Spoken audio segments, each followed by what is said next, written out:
playa, desnuda en la arena.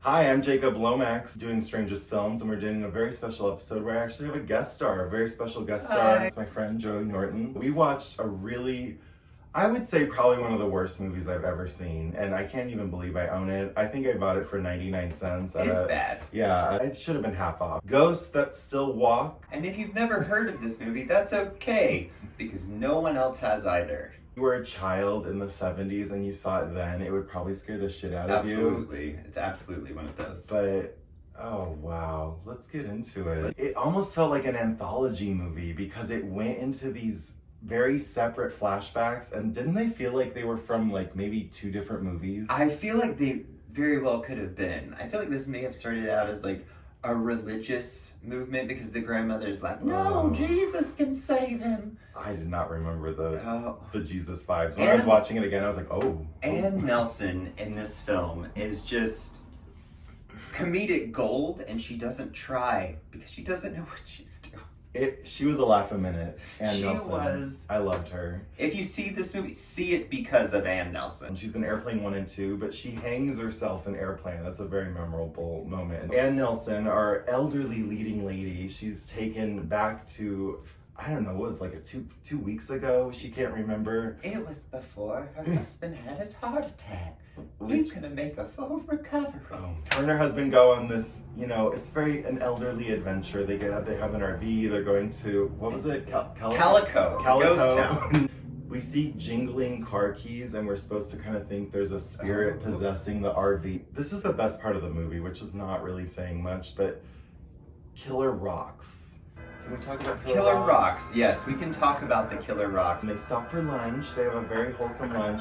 Dad, old Daddy, he was all about the salad. He mentioned salad like 3 or 4 times. This motherfucker loved salad. The roast was cooking, so it's a whole...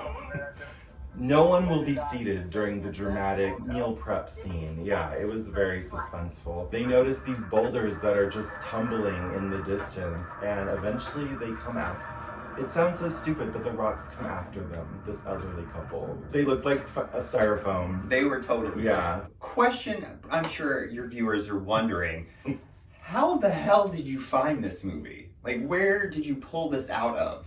There's a phase in my life where if I went to a thrift store and there was a horror movie or exploitation movie on VHS, I would pretty much buy it, indiscriminately.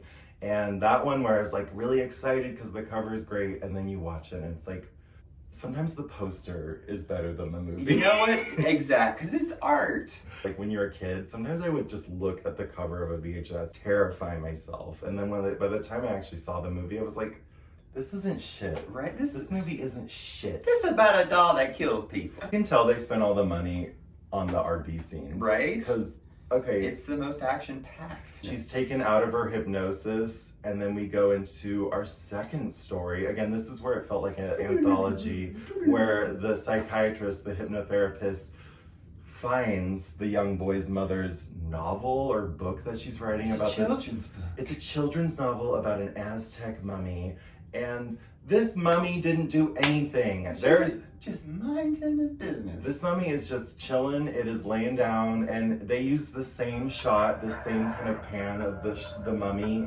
20 times in the movie. They couldn't even get a different angle on this mummy. From the cover, I thought the mummy was gonna walk around. It's a very docile mummy. What else happens in this stupid movie? Okay, so the grandma realizes that the kid actually has problems via this hypnosis and has become possessed by the mummy? Question mark? This movie doesn't care if we know what's going on or not. The mother's segment of the movie where she's talking about the mummy monologue, like it was her soliloquy to the mummy. It's a one-woman show about this Aztec mummy, so I thought that was kind of hilarious. I love this. The mom is the best part because she clearly does not care about her son. She doesn't give a fuck about him. She is on her own path. She seemed like maybe she had him kind of young. I feel, right? No judgment, Because as to go back, scarcely older than him. When we go to the son's segment, he catches his mom with the mummy. And it sounds dirty, but it was. It's not. It was like, were they trying to insinuate? I think they might have been like, she's really close to that mummy. He's very traumatized by this for some reason. He has to spend the night at his friend's house, and he didn't tell her, which is rule number 1. She didn't care. She didn't care. Oh, you were gone?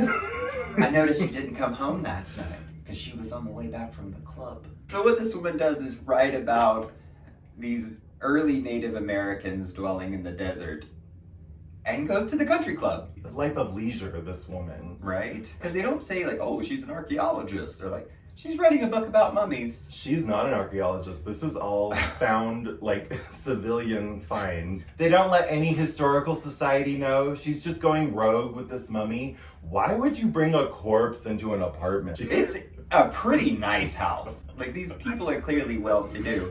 And as a friend of mine pointed out, it's probably from the death of their father and an insurance check. Insurance, it's implied. It's obviously It's there. implied. Subtext, Yeah, guys. subtext. You gotta read in. Did this movie ever premiere? Like, was there like a big fanfare? Because I couldn't find anything about this movie. I think the reviews I read said people saw it on TV. It really felt like a made-for-TV Yeah, movie. yeah. But I feel like it was 3 made-for-TV movies that they just cut together.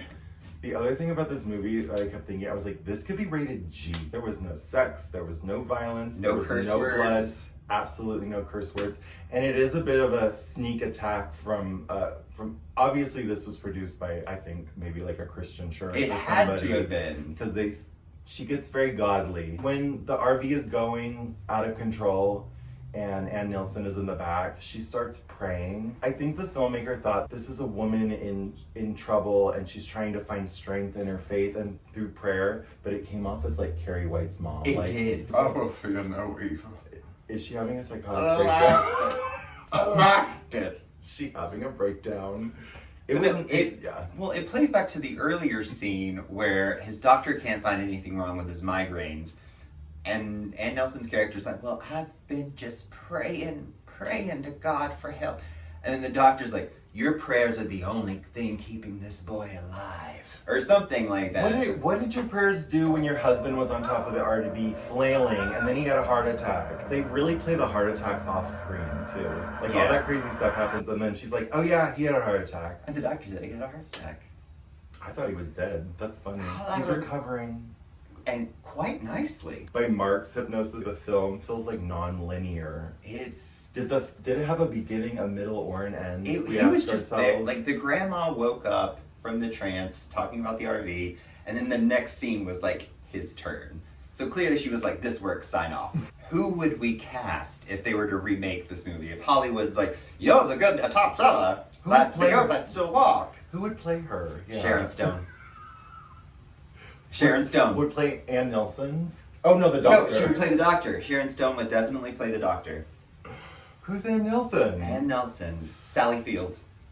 Oh, we're talking big budge. So what was this movie really trying to say? It's one of the age-old questions. Ghosts That Still Walk. What was it trying to say? I think this movie is sort of a weird message on mental and physical health. It does kind of establish that from the beginning. It's about astral projection.